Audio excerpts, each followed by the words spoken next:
Hello and welcome to the latest part of our Warhammer 40,000 9th edition coverage. So in the previous video we had a look at the Indomitus box and all the awesome miniatures that come inside it.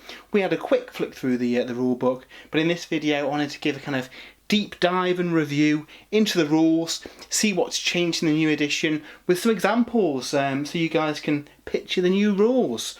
So yeah, if you've been on Warhammer Community, you can actually download the core rules for free, which is really cool. You don't get all the rules in here, so you're missing, the mission packs and the match play stuff and the Crusade content. But you do get all the core rules, so I would recommend heading over to Warhammer Community and having a look at that.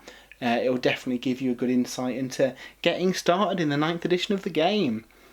So as we go into it, they've got a really nice layout in this new book. The way they've broken down the rules, they've got a block of text with a kind of detailed watertight wording of the rules, so there's no misinterpretation. And then they have a couple of bullet points with the key rules that you can follow if you're used to the game. So I think that's a really nice way of doing it, by having both extremes in there, the detailed write-up and the bullet points. So really cool.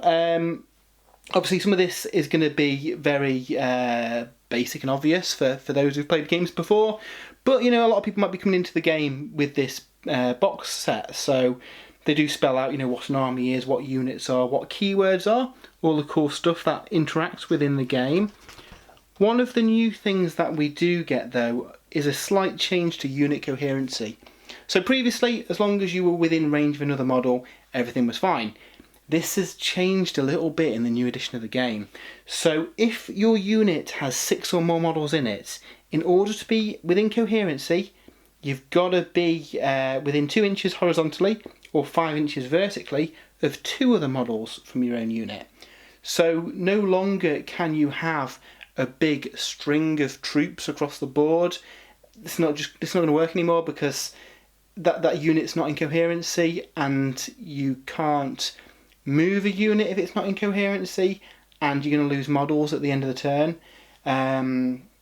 Seen some talk online of, oh yeah, you can still string them out, but have a kind of bone shape with a couple of units at each end, which is fine to start with, but as soon as you start losing models, that unit is no longer in coherency. So I think they really want to kind of push that these should be, clumps of troops. They shouldn't be stretching out across 2 or 3 objectives, and I like that change. Even from kind of the aesthetic of the battlefield, I'm not keen on seeing these lines of troops kind of snaking around the board. I'd rather have, tight-knit squads that are, working between objectives. So I think that's a really good change. Some people may disagree.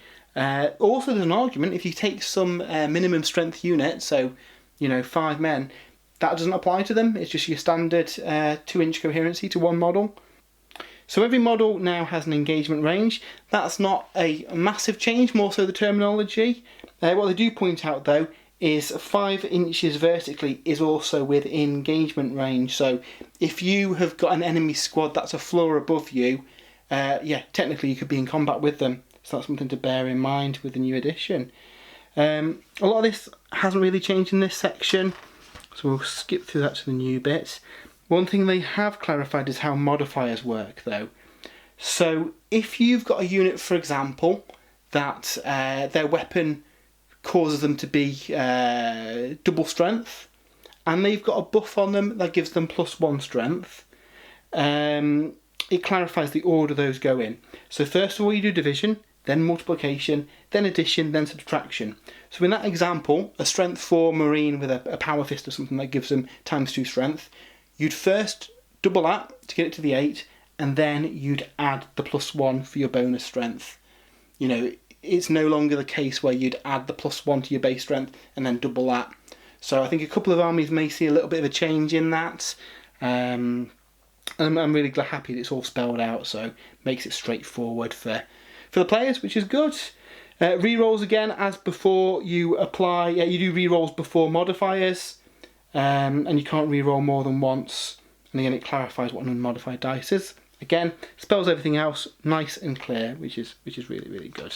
So yeah, onto the new kind of turn structure, and it opens up with a new phase to the game, the command phase. So people who've played Age of Sigmar will be kind of used to this. It's very much like the hero phase. A lot of command abilities will trigger in that command phase, and I think we'll see more of that as the game goes on and we get new codexes out. There might even be some stuff in the day one FAQs that will dictate this ability is used in the command phase. The other big change is that at the start of every command phase, as long as you've got a battle forged army, you get 1 CP. So over the course of a game, which is now 5 turns long, you're going to get an additional 5 command points, which is really, really handy. You're not needing to maybe conserve them quite to the extent that you needed to in 8th edition. I think it's going to be really good to see people spending those command points on stratagems because they know they're going to be getting a trickle of them through the game. So yeah, I really like that change. Onto the movement phase. Again, no massive changes here other than the fact that if a unit will be out of coherency, it cannot move. So again, it's just making sure that those squads aren't stringed out because you're not going to be able to move them if you are. So yeah, just be wary of that when you deploy them. I think that's going to be something that maybe throws a few people, and it might take a couple of games just to get to the use of the new coherency rules. But yeah, other than that, no massive changes. Movement's much the same, advancing's much the same. Falling back has changed a little bit. So if you fall back, you can't charge and you can't shoot unless you're Titanic. So even models with the fly keyword can't shoot anymore when they fall out of combat, which is cool. I think they're looking to promote kind of close combat armies to make them a bit more deadly and a bit more meaningful. Now there might still be abilities in codexes that negates that, and we've already seen them in the rules in Indomitus. The Necron character, the Warden, has a rule that lets a unit fall out of combat and shoot. So there will still be things that let you do that, but I think it's going to be a lot rarer than it is currently in the game. So reinforcements, this is really a load of clarifications on what counts as moving when it comes on. So I think previously it might have been a bit ambiguous, where now it spells it out. If a unit moves onto the battlefield with a reinforcement, even if it's worded, this unit set up, they do count as moving, and they can't make any additional movement after that. So yeah, it's not a massive difference, but that clarification could impact a few rules interactions, which is cool. And then yeah, moving over terrain, you can climb up terrain, but you have to end your movement on a level surface. You can't, end your move halfway up a building. I think that'd just be really impractical from a game point of view as well. And flyers clarifies that you just measure the horizontal distance, you ignore vertical. So it's not a case of measuring the diagonal distance they've moved or anything. They essentially get to move over the terrain for free. Transports, again, there's no massive differences here. If you end a movement within 3 inches of a vehicle, you can get into it. You can't do so if you're in engagement range of any models. You can't embark and disembark in the same phase, very much the same as what we've had. Disembarking, at the start of your movement you can get out. If it's moved you can't. You've got to be wholly within 3 inches of the transport, and yeah, you can still shoot and charge and fight and all the other stuff you'd normally be able to do, which is cool. Destroyed transports, again, clarifies the kind of process for those when they explode. So you roll to see if they explode, you roll to see if that explosion does any damage to any nearby units, and then you bail out your guys. So they have to be wholly within 3 inches, they can't be within engagement range of any enemy models, and yet you roll a dice for each one. On a 1, it is slain. So yeah, it's a 3-inch bubble around your vehicle, and you take these out before removing the vehicle as well, making it quite a limited space, is going to be something that you're going to have to manage during the game. Now, when we look at the stratagems later on, there is a stratagem that extends that to a 6-inch bubble, but it makes getting out the vehicle a lot more dangerous, I suppose, to represent the close-by enemy unit chopping down your guys. So yeah, that'd be quite interesting to see how that plays out. Another area that's seen massive changes rules-wise are aircraft. So models can now have the aircraft keyword, and this is a lot of the previous flyers, where in 8th edition there was very much a game of keeping your flyer flying around in a circle, going around the board all day with required turns that you need to do, and all that stuff. So they've changed this quite a bit. You've still got a minimum movement, but now rather than just crashing or not being able to go off the board, in a match play game, the aircraft can now leave the airspace and come back on in reserves, which is a really cool change. You know, these are supersonic jet fighters screaming across the battlefield. You imagine that they're not going to be hovering around waiting for targets to hit. They'll do a bombing run, fly off, and then come back in on a different turn, which is really cool. So with that in mind, they've changed how the engagement range of aircraft works as well. So you cannot make a move into the engagement, well, you can't end your move in the engagement range of an aircraft. So you can move across them. Essentially during the movement phase they don't kind of interact with each other at all. It doesn't stop you from advancing and the like. But you can't end a move in engagement range, which essentially means that you can't charge aircraft anymore.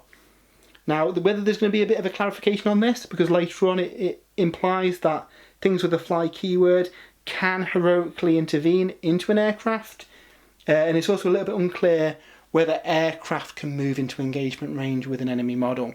Potentially they could. I think there might need to be a bit of a clarification on this, but reading it as written, my takeaway is that you can't charge an aircraft. Which again makes sense. These things are flying across the battlefield. Your guy, even if he's got a jump pack, is going to struggle to jump on that and attack it in the air. So yeah, I think that's a pretty good change. Okay, on to the psychic phase. Again, no massive changes here, just some clarification. So it's spelt out in the rules that you have to complete all the psychic tests with one psyker before you move on to another one.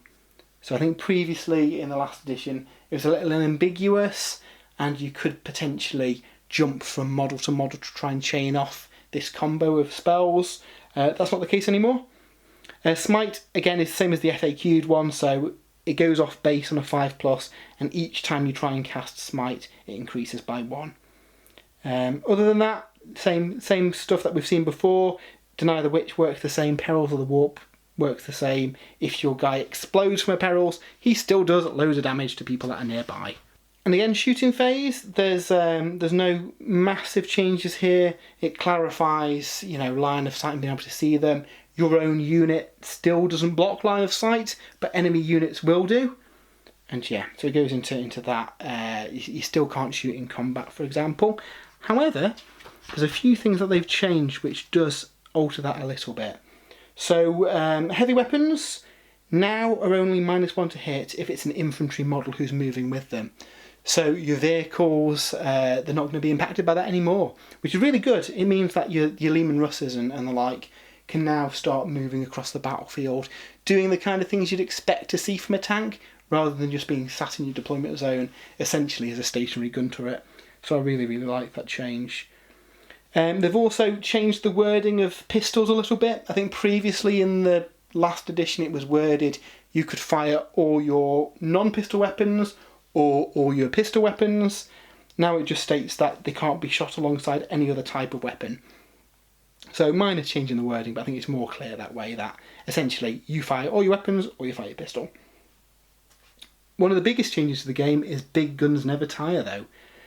So monsters and vehicles, they can now fire weapons even if they're in engagement range of enemy units, which is a huge change. So if you've got a tank bogged down with a squad, they can now fire their weapons into it. And also you can declare that some of the weapons are not shooting the unit that you're fighting. So for example, if you had a shadow sword in combat with a squad of Necrons, you could say that the Sponsons and the heavy bolters are going to fire into the squad, hoping to kill them, and then the main gun fires another target off in the distance. As long as you kill those Necrons before you get to your main gun, it is free to fire. If, however, once the weapons that you've declared into the squad have fired and you haven't killed them, then essentially you've lost that shot with your main gun. So yeah, I think that's a really, really cool change.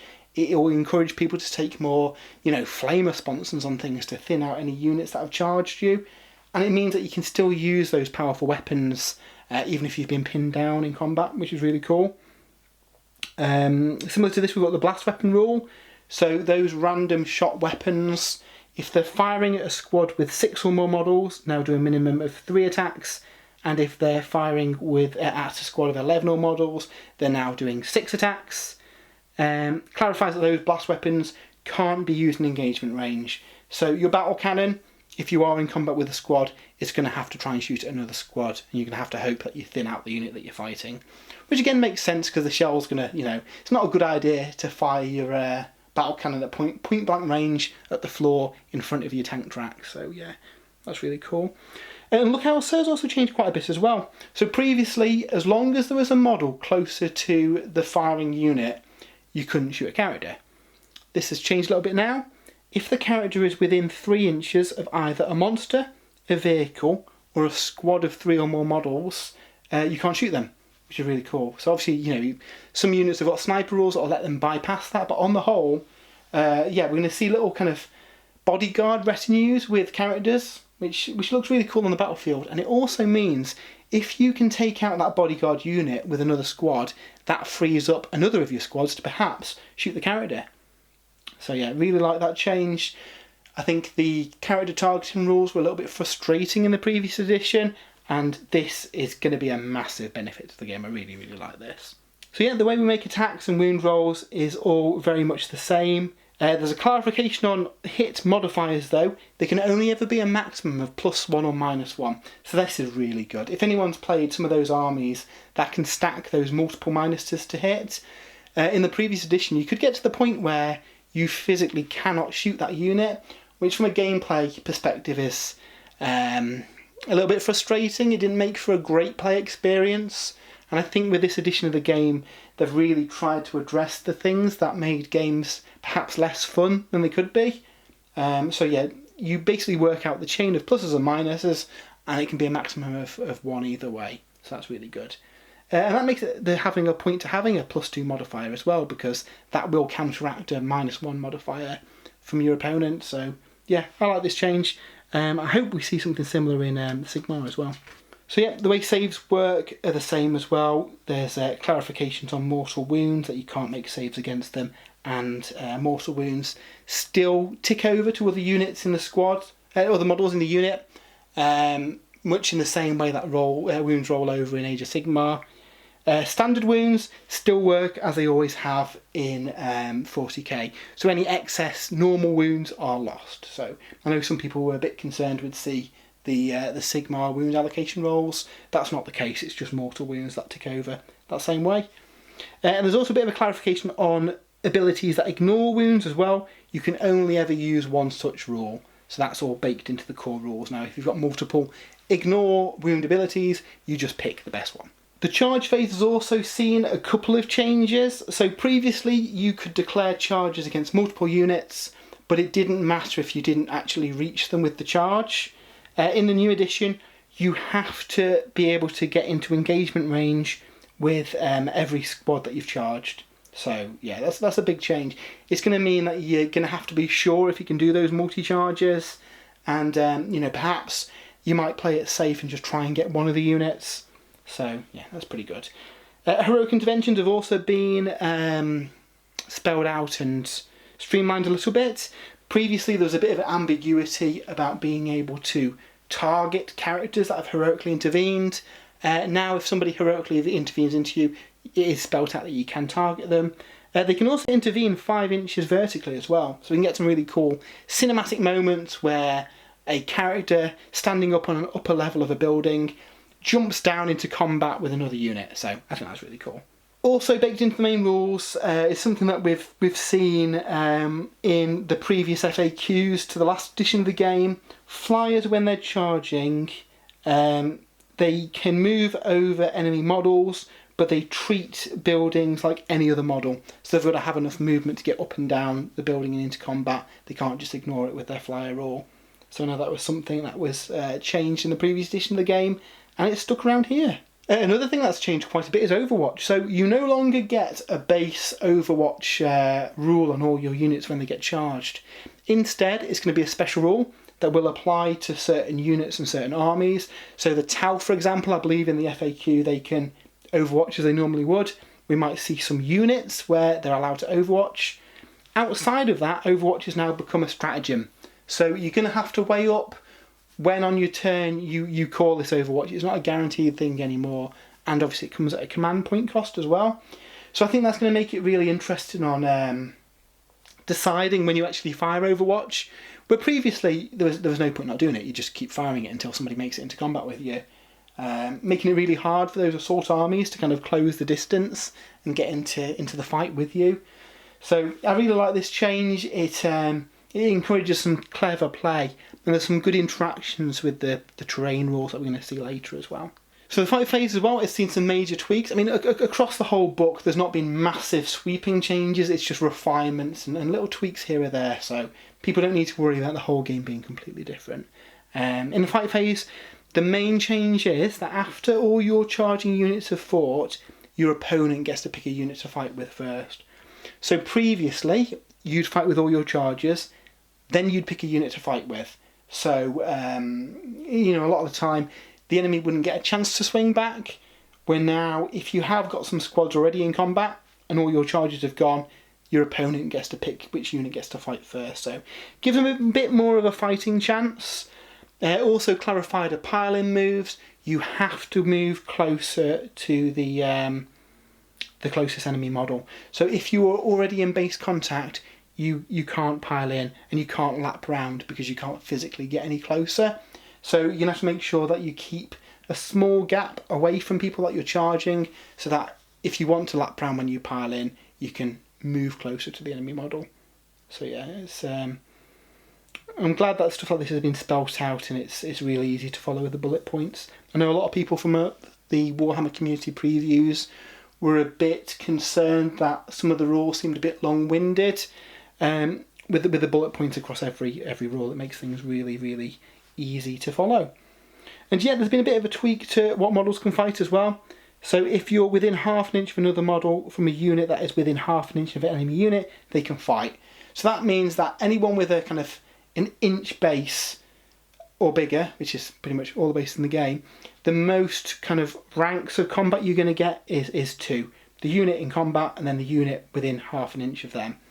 So I think previously, again, with some bases being an inch, there could have been an argument if you can have 3 ranks in combat. So that's just been tidied up just to mean that essentially the guy in combat plus a supporting guy behind him can fight. And again, the way that you fight and select targets is very much the same. No massive differences there. The way you pick a weapon to fight with, it's all the same. In consolidation, you move towards the close enemy model. No massive changes there. I think the system worked pretty well. It just needed a few tweaks here and there. Now, the rules that have probably had the biggest changes, however, is the morale phase. So this has changed quite a bit, and I think this is going to have a massive impact on the game. So previously, you rolled a dice, you added the models that have died, took that away from your bravery, and essentially the difference was the number of models that fleed. This has changed quite a bit now. So you roll a d6 and you still add the number of models destroyed.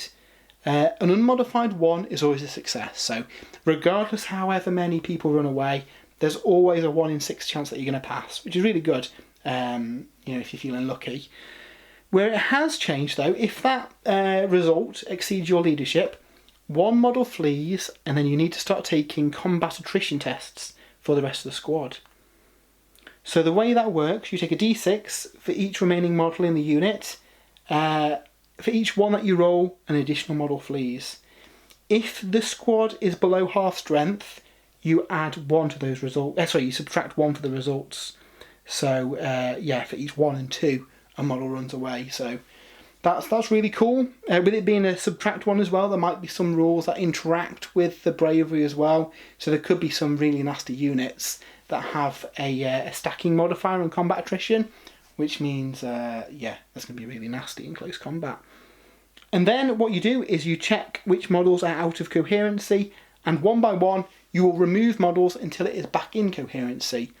So our example from earlier, the kind of bone-shaped unit, if you lose 2 models breaking that coherency chain, you would remove models down to a 5-man squad because that is then in coherency. So you're going to have to be really careful with your positioning and really careful with how you remove models from your squad. So next up in the book we get some information about how missions work, and there's a few things that I really like in here. For a start, objective markers are now clarified. Where previously you always worked from the centre of an objective marker, just because people could have different size objective markers, they've now been standardised in 9th edition. So each marker is a 40mm round marker, and you measure from that, so not from the centre anymore, which is really cool. It also means that you've got an official base size if you do want to make your own themed objective markers. Obviously those who might already have some might need to adjust the size of them now to fit in with this 40mm marker. But it's such a quality of life improvement, this. No longer you're arguing, over the centre of a marker that might be a millimetre or two out to determine a number of models that are within range of it. So yeah, really like that change. It also means that the objective area does creep up a little bit as well, because you've got that 3-inch bubble around a 40mm marker, which is cool. It's also clarified that 5 inches vertically is also within range of an objective. So if you have got a squad on the middle floor, you would be in range of an objective marker below you, which is really cool as well. You no longer have to have a guy kind of babysitting the objective marker on the floor below. Okay, so then we get on to the section which talks about kind of constructing an army. We get a breakdown of what power ratings are, what understrength units are. Now, some of these things may not apply to all kind of match play games, but they're all included here for all the ways of playing. So, you can take understrength units. If you do, using points values, you only pay for what models you've taken. And again, that's not going to be in each way of playing, but it's worth bearing in mind. If you do take them in power games, you would pay the power cost for the full unit though, because there's no fractions of power for understrength units. It also clarifies that reinforcement points. So if you're summoning, you still need to keep hold of some points to do some demonic summoning. Now, it could be that those rules change on an army by army basis in future codexes, but as it is at the minute, you still have to spend points to summon units during the game. You can add models to an existing unit. So demons, for example, with their banners, you can still bring models back to it, but you'd have to pay points to create a new unit. So then another one of the big changes in the game is how detachments work. So previously, you essentially accrued command points for putting together different detachments. This has now been turned on its head for 9th edition. Depending on the size of the mission, and there's 4 that they've got: Combat Patrol, Incursion, Strike Force and Onslaught, which go up in 500 point increments. You get a number of command points just for playing that level. So if we're talking about a kind of average size 2,000 point game of Warhammer 40k, you would start with 12 command points, and if you remember from earlier as well, you're getting an additional command point each command phase as well, which is really cool. So you then spend those command points on putting together your army with detachments. Again, they've clarified the maximum number of detachments you can have per game size. Before, it was left fairly open-ended in 8th edition, though events tended to dictate the maximum number of detachments you could take. In this new rule set, it scales. Essentially, each 500 points cap, you kind of take another detachment. So in the example from earlier, the Strike Force, you can take 3. In a small Combat Patrol mission, you can only take 1 detachment. So there might be some tweaking of the way that you put your detachments together at the minute, but I think there's going to be benefits for that anyway. The different battlefield role slots all work the same. Dedicated transports, it's now been clarified that you can have one for every infantry unit as well in that detachment, which is really cool. And the detachments. So they each have a cost, and generally speaking, each detachment that you take is gonna cost you command points. However, the 3 core detachments, Patrol, Battalion and Brigade, give you a refund if your Warlord is part of that detachment. So if you build your army around a battalion, for example, and that's the only detachment you have in your army, there isn't a command point cost. So you've got all those juicy command points ready to use in the game. However, if you want a really unusual army, maybe, all bikes or all tank based, you can use some of the kind of secondary detachments to build really interesting armies around that. While it may cost you some command points, and I mean they're only 3 command points each, considering how many command points you get over the game, you're going to have a lot more command points compared to if you tried to build those armies in the previous edition of the game. So yeah, I really like this change. I think with it we're going to see a lot more really elite armies with the Vanguard, because if you can take a couple of HQ and a load of Terminators in Land Raiders or something, that'd be really cool for a kind of Deathwing force. And it's only going to cost you 3 command points. And again, because you can have a maximum of 3, you could combo this a little bit. So you could take a battalion with your Warlord in it and get those points refunded, and then take one of these to have your kind of bigger allowance of heavy elite or fast attack choices.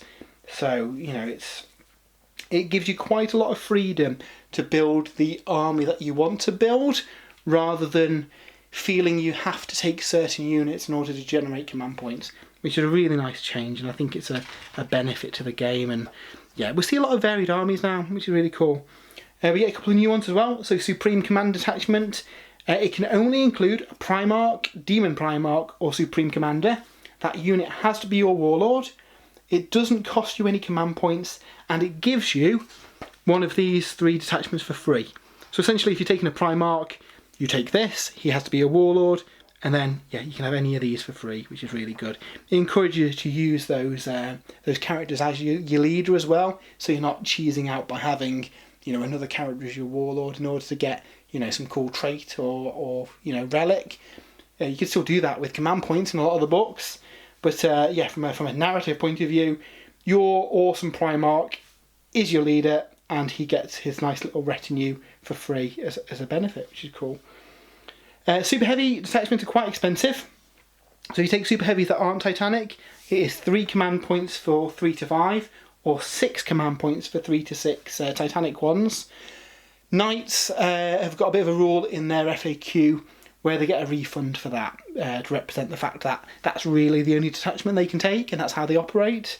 If you want to take a single Super Heavy, it's going to cost you 3 as well. So it means taking those kind of support knights is going to nibble into your command points a little bit. But again, like I said earlier, you've got so many command points, it's not really a massive disadvantage. And that's a tactical choice you make. Do you save these command points to interact with the game later on, or do you use them to take your awesome knight as part of your army?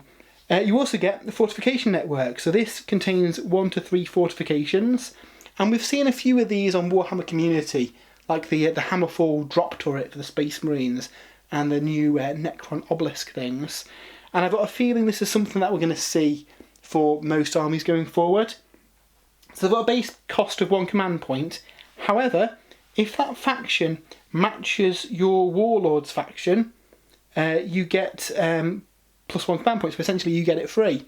So this means that you could, for instance, take the Space Marine drop fortifications in an Astra Militarum army, but it's going to cost you a command point for the privilege of taking them.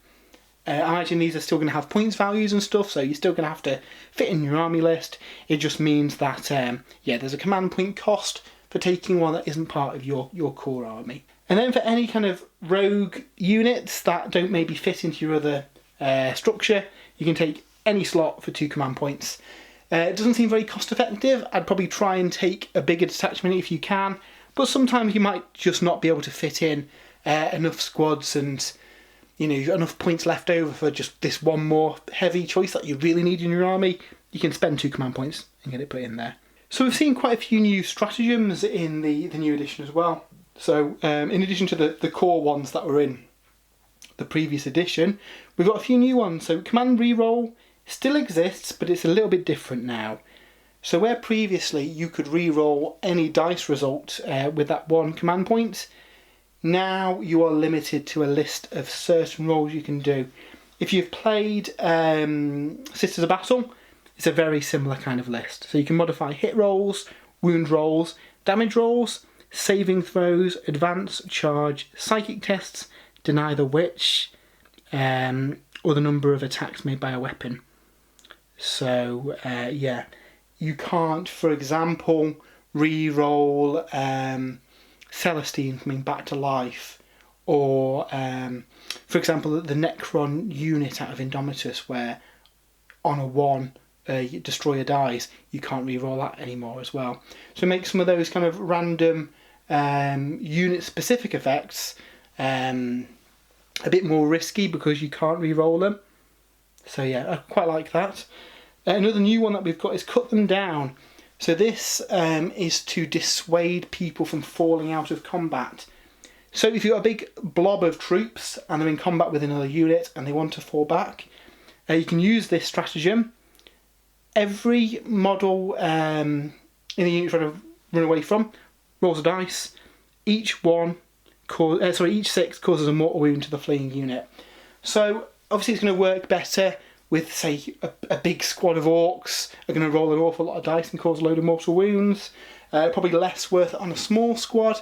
But, you know, if you've got maybe a character who's down to his last wound or two, trying to run away from your squad, it may be worth risking a command point. I'd certainly give it a shot, because that could make it a massive difference. We've also got Desperate Breakout as well. So currently in the game, you could have a situation where a unit is pinned down by multiple units and it physically can't get out of there. For 2 CP, you can now move over those enemy models to get out of it. However, you roll a dice for each model in the unit, and on a 1 they're destroyed. So there is a bit of a risk to doing it, but it means you can now retreat from those situations where previously you might have been pinned in combat for a long time. So yeah, I quite like that change. Emergency Disembarkation we mentioned earlier. It's a more deadly version of the disembarkation. So it increases the aura that you can get out of your vehicle up to 6 inches. However, you're rolling a 1 or 2 and you're destroyed rather than just a 1. So yeah, again, it comes with a bit of a risk. And a lot of these stratagems does seem a bit of a gamble what you do. So I quite like the risk reward thing they've got going on there. Overwatch again is a core stratagem we mentioned earlier. So most armies are only going to be able to fire it once per turn, so you're going to have to decide when you do it. And counter-offensive, very much the same, 2 CP, you can fight out a sequence. Insane Bravery is still there to auto-pass a morale check, but with how different the morale is, and I think it is going to make a massive impact to the game, it's gone up in cost to 2 CP, and you can only use it once per battle as well. So yeah, that's a pretty big change. Another of the new things we've seen added in the new edition of the game are strategic reserves. So any existing units that could deep strike, for want of a better word, previously, can still do so, but any other unit can now be put into strategic reserves. There is a cost in command points. It's essentially 9 power per command point in order to put them into strategic reserve. But yeah, this allows you to come on later on in the game. Now, under match play, a lot of these, if they don't come on by the end of turn 3, they're lost. So turn 1, you can't come on. Second battle round, you can set up wholly within 6 inches of any battlefield edge, not the enemy battlefield edge, and not in the enemy deployment zone. So essentially that means that you're going to be able to put them on your side of the table, on the flanks going up to the enemy deployment zone but not in them. And then from battle round 3, it's the same conditions. You still can't get onto the enemy edge of the board, however you can put units within their deployment zone.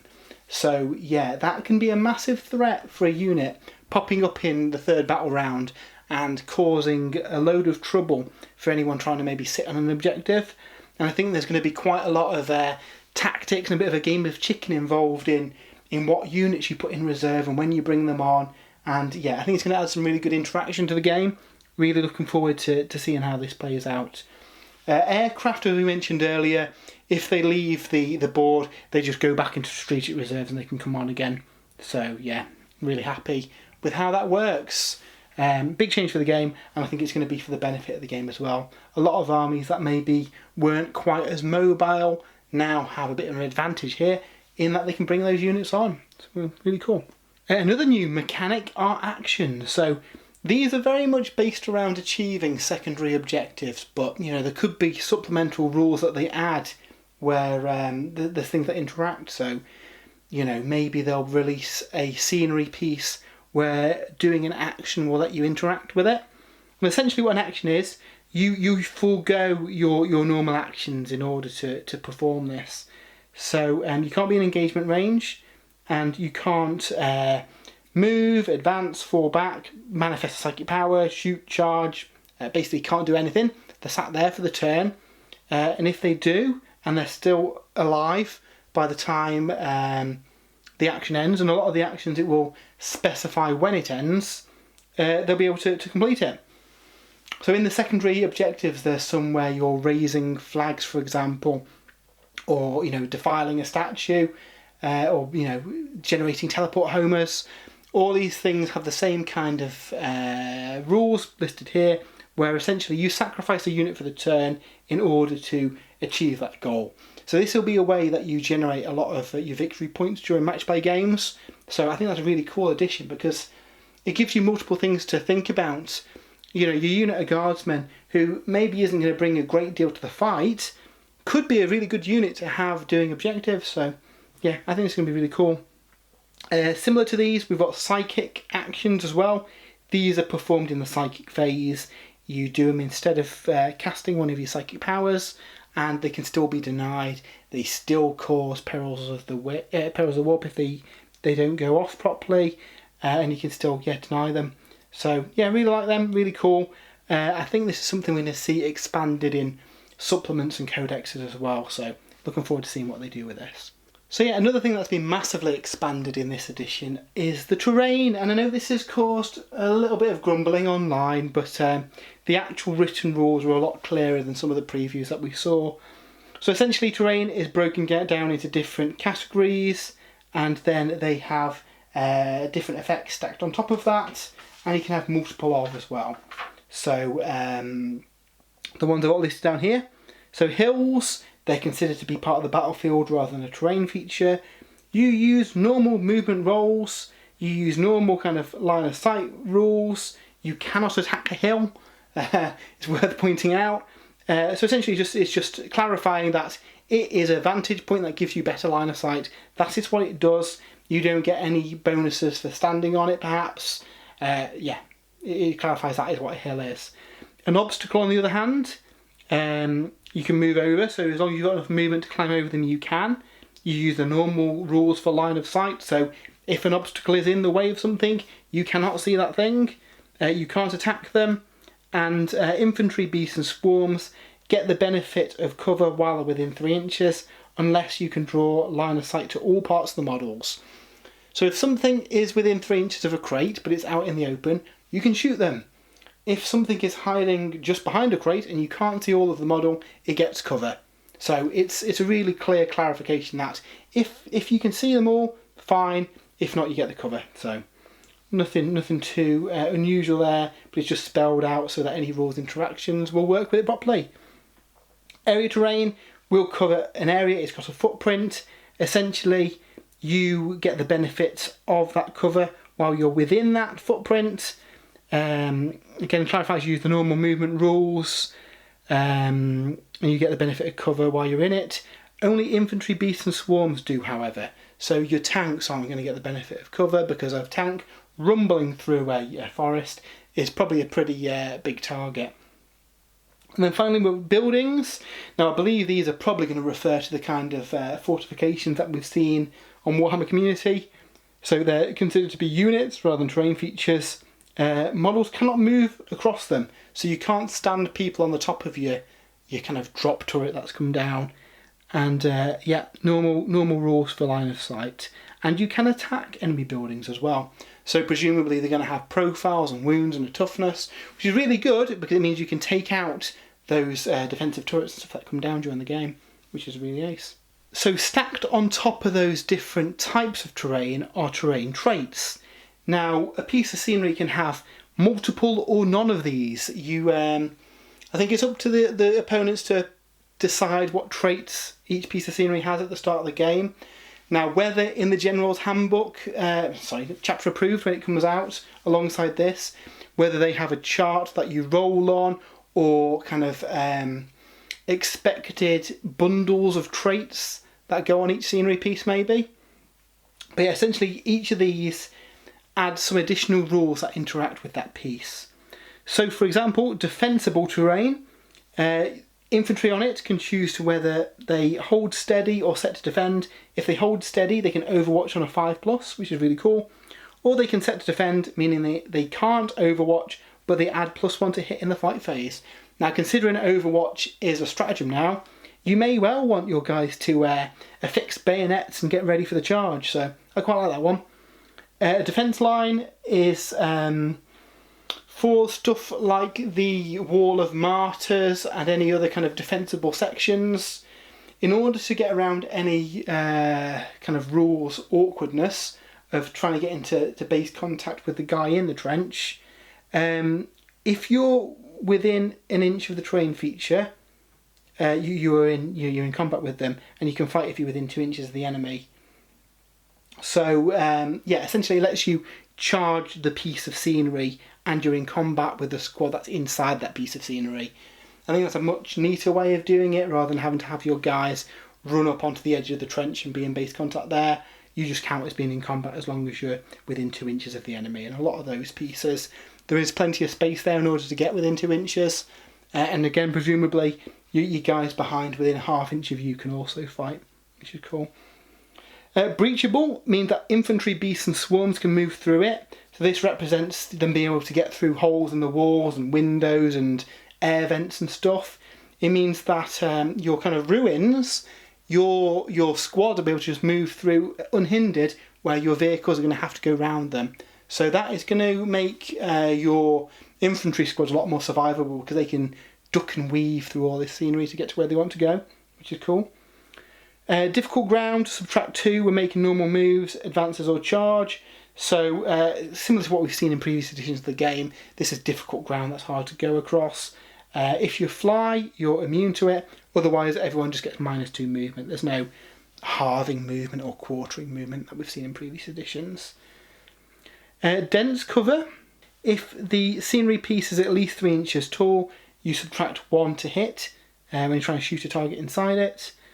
It doesn't apply to models shooting through their own terrain feature. So if you've got multiple squads inside a building, they're not all going to get the -1, just if something outside is shooting in. And yeah, there's no penalty when shooting at aircraft and units with a wounds characteristic of 18 or more, because they're so big or high in the air that they don't get the benefit of that -1 to hit.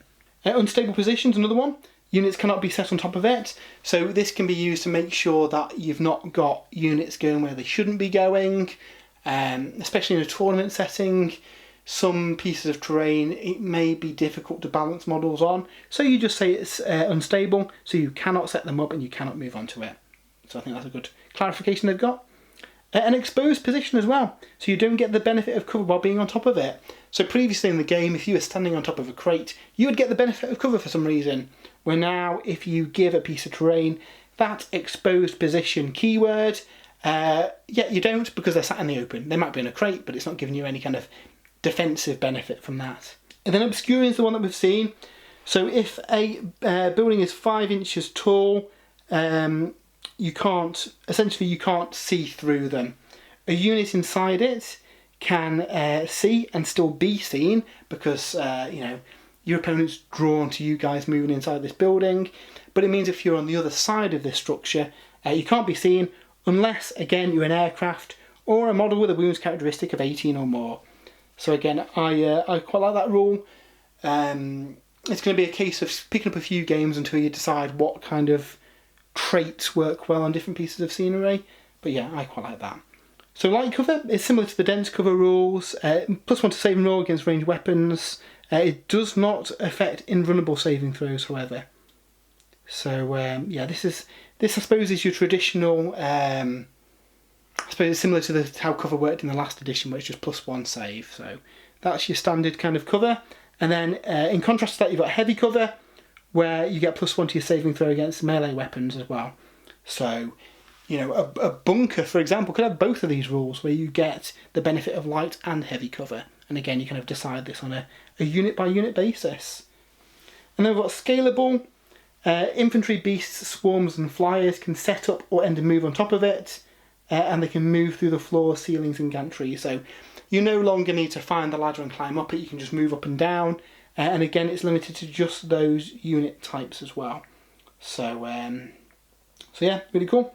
And then inspiring, similar to the inspiring rules we've seen in the past, is a +1 leadership bubble. So then we get a really nice breakdown of some examples of Citadel scenery and the keywords that apply to it. So ruins, they've said it's area terrain, so the entire kind of area of it would apply. And it's got the scalable, breachable, light cover, defensible and obscuring rules. So I think that's probably what a lot of people are going to use. So essentially, if you're in it, you can get that defensive bonus if you want to. You can climb up and down it and through it if you're infantry with no penalty. And it's obscuring, so if you're on the other side of it you can't be seen, but if you are within it you can. And you can just shoot through it. So I like that, it's really cool. And then yeah, lots of examples here of different types of scenery and what traits they have. I do wonder, as new scenery kits get released by Games Workshop, if they give them a set of stock terrain features and traits, or whether, like I say, in chapter approved, we get an official breakdown of all the different types of terrain. I mean, there's a fairly comprehensive guide here for the time being to use which traits things have. And obviously in your own kind of games, you're free to discuss with your opponent and decide what traits things have before the battle as well. So I think this is going to add a lot more depth to terrain in the games and how it affects you. And yeah, capturing some of these defensive points on the battlefield is going to be really good. I'm looking forward to seeing how this plays out. And then on that same note, we get some example layouts of battlefields. So in order to give you an idea of how much scenery you need to put down on your playing surface, we get a breakdown of how much scenery impacts the game and what kind of armies it favours and how to find a balance between the two of them. So I think that's a really helpful section to give you an idea of what your battlefield should look like. It shouldn't be, a completely flat, empty surface, otherwise that's going to really favour shooty armies. And equally, it shouldn't be super, super dense to the point where shooting armies are not very effective and combat is king. So this lets you look at the various gradients between those two extremes. So now we move on to the kind of packs for different ways of playing. So from the previous edition of the game, we've seen the 3 ways to play mantra of open play, match play and narrative, and that continues in this edition. Now we start with open play, which I suppose is the most simple way of playing the game. There's only 3 scenarios and it's very much based at power levels, maybe someone who's new to the game or just wants a quick pick-up game of Warhammer without some of the complexity of some of the other rules packs. And yeah, we see a few things that we've touched on here. So the different size games from Combat Patrol up to Onslaught. It has how big the army should be and the duration of the games. And also suggested battlefield sizes as well. So now these are based on multiples of kill team boards. You are still, of course, free to use your existing size board. These are more of a guideline. But yeah, essentially your smaller games are going to be on a smaller surface. Then as the power level ramps up, the playing field gets bigger. So not so much for open play, but in the other game modes, the missions will change depending on the size of the battlefield as well, which is really cool. Games of 40k will now end on the 5th battle round as well. So there's no random term length anymore, that's a thing of the past, which brings it more in line with Age of Sigmar, so you know how many turns you've got to complete your mission. And then yeah, we get some basic scenarios of annihilation. You're essentially trying to take out the enemy force and kill the enemy warlord, so you get a victory point for slaying him, and yeah, you get a bonus based on how much of the enemy force you've killed as well. So we've got hold at all costs, which is a kind of basic objective based mission where you're trying to get to the centre of the battlefield and hold that to be the victor of the game, which is cool. And then the third open play mission is Death or Glory. Essentially it's just a standard, back in the day we'd just call it a death match, one force against the other, you've got to try and kill the other team. So these are kind of basic, more loose games, like I say, ideal for people who are just starting out or just want a quick game without having to think too much about it. But yeah, the real meat for existing players, I suppose, is in match play. So match play is probably one of the most traditional ways of playing a game, and I think it's how most people play the 8th edition of the game.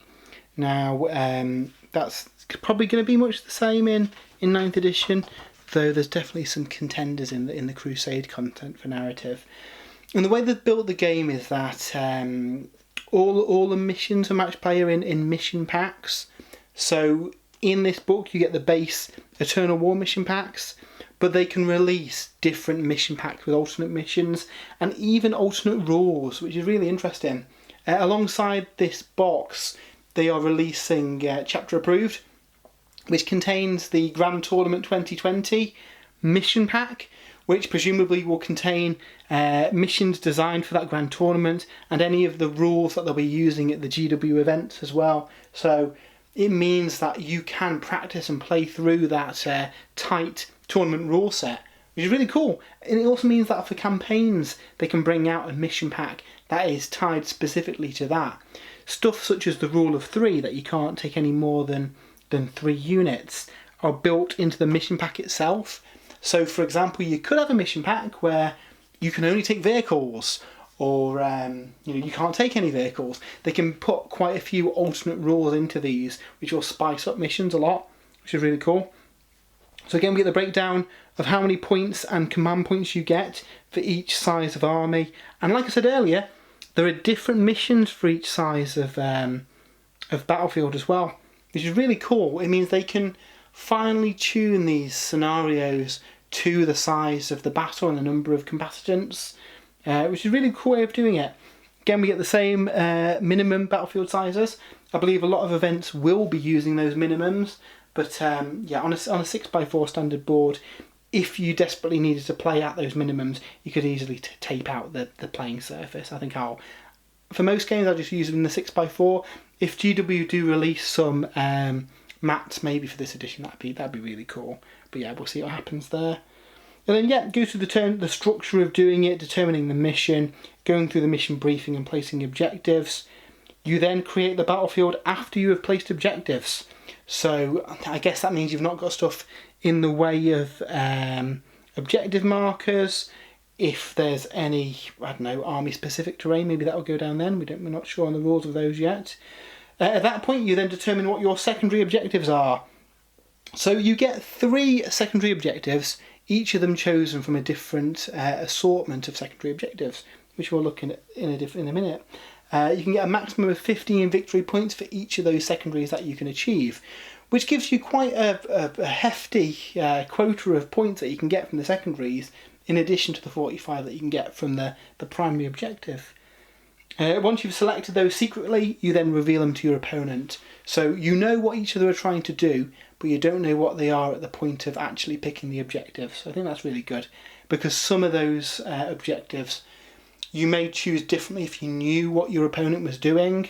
So yeah, there's going to be a bit of a poker face going on there while you're picking your secondaries based around what you think you can achieve against their army. And then as usual, you determine attacker or defender, you pick your deployment zone, you declare all your reserves and transports, and again you secretly do that and then reveal. So until you've both decided on it, you don't really know what your opponent's going to do as far as transports and reserves, which is really cool. You then deploy your armies, and yeah, go through the game. It's still a roll-off for the first turn. There's no, and then nothing similar to Sigmar, where whoever gets to set up first goes first. It is a case that you roll off. And then yeah, the game ends on turn 5 regardless, so there's no random turn length, and yeah, it's really cool. So in addition to the 90 points you can get from primaries and secondaries, in this rule pack there's also 10 points if you have a battle ready painted army. Now again, this has caused some grumbling online. Personally, I think this is a great thing. It encourages you to get the army painted, and it is just to kind of battle ready kind of standard. So if you can get some basic colours on your army, it's good to go. This rule pack is really based around, tournament play. At a tournament you'd be expected to have your models painted, and really even in a friendly environment, I think it does enhance the gameplay experience if your models are painted. And it's not saying you have to use painted models. If you choose not to, you just miss out on those 10 victory points. So I quite like this. It encourages you to get the armies painted, and is a reward, I suppose, for those people who have painted their armies ready. So we mentioned the secondary objectives. They come under various headers of different types of objectives you're trying to achieve, from 3 victory points for each character that you've killed, to trying to investigate sites with some of your actions, to doing your psychic actions. There's quite a lot of choice in which ones you pick. You can only have one from each section. However, I think there'll be a large part of the tactics and thinking going into these match play games will be working out which objectives you can pick, which objectives that you think that your opponent won't be able to stop you from doing. They've said that they're going to add some more of these into other rules packs and codexes, and we've seen some of the actual scenarios themselves have secondaries tied just to that scenario. So yeah, I really like the look of these. I think it's going to add another element to the game and make things really exciting. So then we go on to the missions themselves. Now, I think really we could do a separate video just going through these. So we'll quickly flick through them, but you get an absolute load of missions. And like I say, there's different ones for each size of battle. They're really clear with the deployment zones and how far things are away. They've really made it much easier at working out where everything needs to go. Like I say, there's some unique secondary objectives as well, which is good to see, and conditions for the victory points. So you can get a maximum of 15 victory points for each of these conditions, which takes you up to the 45. That will vary by mission. Some of them, there will be just a progressive tally that you can get up. But again, the maximum cap for the primary is 45 and the maximum for the secondary is 45. So even if you're struggling with the primary objectives in these, if you play to the secondaries, you could still potentially get a win if you can try and kind of deny your opponent from getting their secondaries. So I think there'll be a bit of a back and forth on what do you push for. Do you go for the primaries? Do you maybe sacrifice that for a turn or two, focus on your secondaries and then try and take the primary objective? So I think they should make for some really, really close games of 40k, and really excited to try these out. So then we get to the part of the book that I know a lot of people are excited for in the 9th edition of the game, and that is narrative play. So this is all about the awesome new Crusade system. So this is essentially a kind of like an RPG system where your units will gain experience, you will requisition more forces and grow your army. You may have some guys injured and get some negative effects, and essentially tell an ongoing story over the course of a crusade. Because everything is tied to your own kind of sheet where you record all this, it doesn't mean that you have to keep playing against the same group of players as well.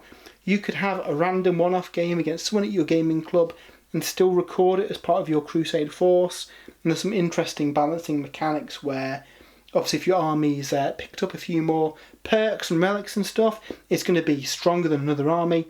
So there's a balancing mechanic where, based on the difference between the kind of crusade score of the armies, your opponent will get more command points if you've got a higher score, which is really cool.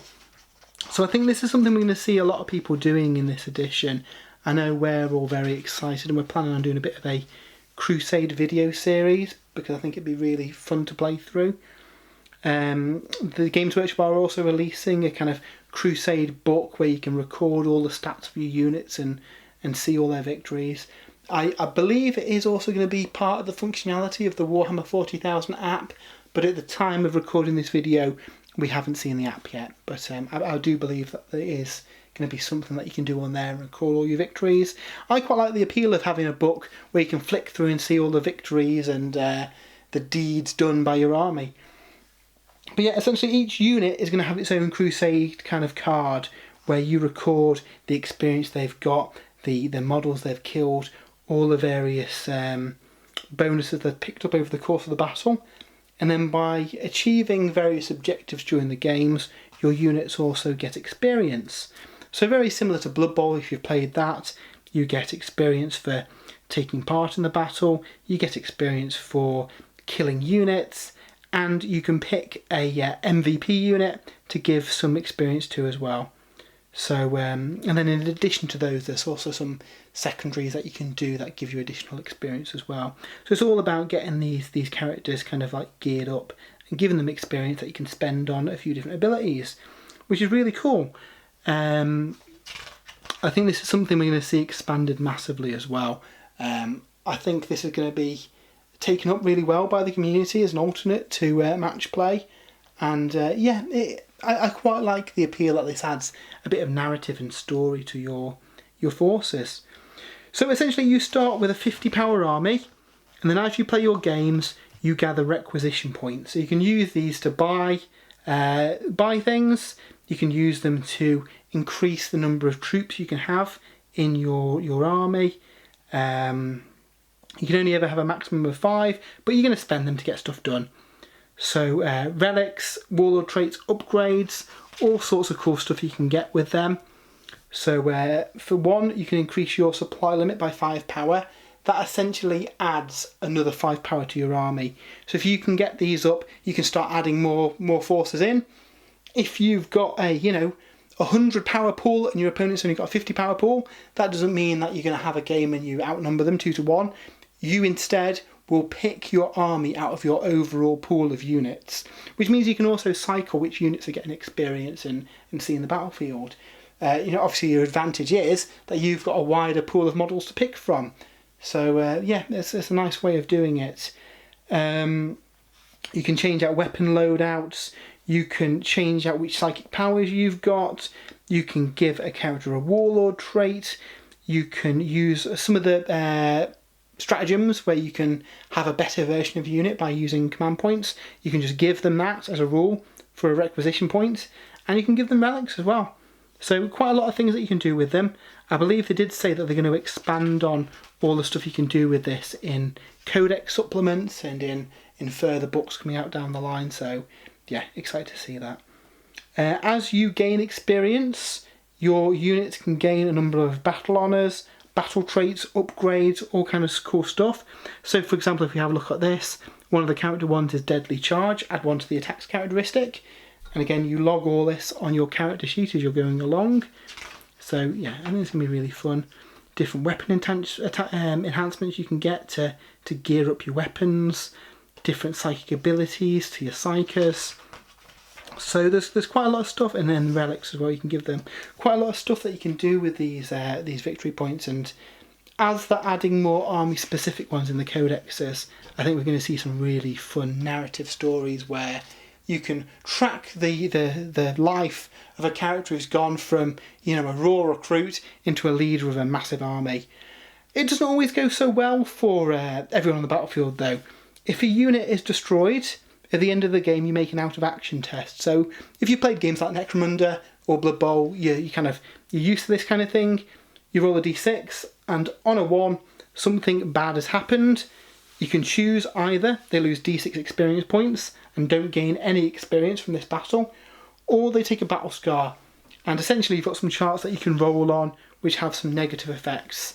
And some of these are really fun from a narrative point of view as well. So it does point out that if you agree with your opponent, you can pick whichever of these battle scars is most fitting for that unit. So we can get some cool stories going on where the Chaos Lord is blinded the Primaris captain, and maybe further on down the campaign he can get his revenge and cut him down. So yeah, really excited to see these. They've also mentioned there's going to be army specific ones of these, such as a Space Marine character getting interred in a dreadnought. So yeah, really appeals to me that. Like I say, you start with 50 power, and as the crusade goes on, you get more of these requisition points where you can add more units to your overall pool. And yeah, it's really cool. Summoned units only last for that individual game. And then yeah, here's what the crusade sheet looks like. So the book that Games Workshop we're releasing is going to be similar to this. Obviously you can print this out, or if there is a digital version from the app, that'll be really easy to use. But I think it's going to be fun having a log of the deeds that your army has achieved. So yeah, really looking forward to that. And then as with match play, we get a crusade pack. Just for crusade missions, so again it's different missions than the ones in match play. They're more geared around what the crusade is about, and again with different missions per size of battlefield as well, which is really cool. instead of having secondary objectives, you have agendas. So this is what you can do to try and get extra experience for your troops, certain goals that your guys are trying to achieve. So we'll have a look at a couple of those. So similar kind of stuff. So a tally for assassinating characters. They'll get 2 experience for each character they assassinate. They're trying to get to a specific objective marker. Hunting witches. All cool stuff that will fit the kind of narrative for your army. And again, you'll pick a number, no more than 1 from each category for you guys to try and achieve. So very, very similar to the secondaries for match play, with a more narrative bent, and it gives your troops more experience at the end of the battle, which is really cool. So then, yeah, we get all the missions again. We'll probably have a bit of a mission video where we go through all these. But yeah, again, different missions than what we've got in match play, which is really cool, with clear conditions of what the benefits are. So for example, supply cache, you get 2 requisition points after the battle if you win, which is cool. So that will obviously affect the number of troops you can build. Some of these might give you extra battle traits. So yeah, it'd be really good. I think it's going to encourage people to maybe play more of these narrative games, and I think that's a good thing. It gives you more variety for the game, because you're going to have a different type of game here than a super competitive tournament-based game. And that's not to say these games won't be competitive and very tactical, but it just gives you a bit of a framing device to create a bit of a narrative around it. So yeah, very, very impressed with this and looking forward to trying it out. And then to finish off the book, we get quite a hefty appendix. So we get a breakdown of all the blast weapons. I imagine in future codexes we're going to see these as keywords on the weapons, but this kind of makes it compatible with the existing codexes we've got. Same again for aircraft. And then we get a section with some rules that don't have interactions very often. They don't come up that, all the time, but it saves you paging through the entire book trying to find them by having them all together in the back of the book here. So I think that makes it really, really easy from a quality of life point of view. You're not going to be trawling for these rules, and again, we've got the bullet points kind of spelling out what they do. And then we've got a full glossary, so if you've got any kind of things you need to look up, it is all listed in here, really, really clear with page references. So yeah, really, really happy. So I know that was a very long video and a look into the core rule book of the 9th edition of the game. What do I think of it? It looks phenomenal. I really enjoyed 8th edition. I had a few things I wasn't too keen on. I wasn't too much of a fan of how command points worked. I wasn't really a fan of the character targeting rules, and I felt that there could have been more interaction with terrain on the battlefield. I think all those things have been resolved in the new edition of the game. The sheer amount of different content you've got to play through this is really good as well. I mean, if you just talk match play across the different sizes of battlefield, you've got a load of new missions to play through. When you add Crusade with the same amount of content on top of that, plus the continuing RPG element of that, I think this has been a really, really much needed addition to the game to keep things fresh and keep things going and keeping everyone interesting. I like the fact that all of the mission packs can be added to and just dropped in without breaking the system. I think that's something we'll see through campaign supplements, and we could even see a Crusade supplement with additional Crusade rules. Yeah, I think there's lots of stuff they've built into this that makes it future-proof for future stuff to be released. So yeah, so we're going to be having some more 40k 9th edition content up on the website over the coming weeks. Indomitus is up for pre-order a week on Saturday, and it is out at the end of July. So there's not much time left to wait to get this box. Again, big thanks to Games Workshop for providing us a copy so we could have a look through it and do a bit of a review for you guys. And yeah, I'm really excited to playing some games of Warhammer 40,000. I think this is going to spur people on to create some new armies and paint some models, and at the end of the day, that's what it's all about. So yeah, until next time, we will see you later.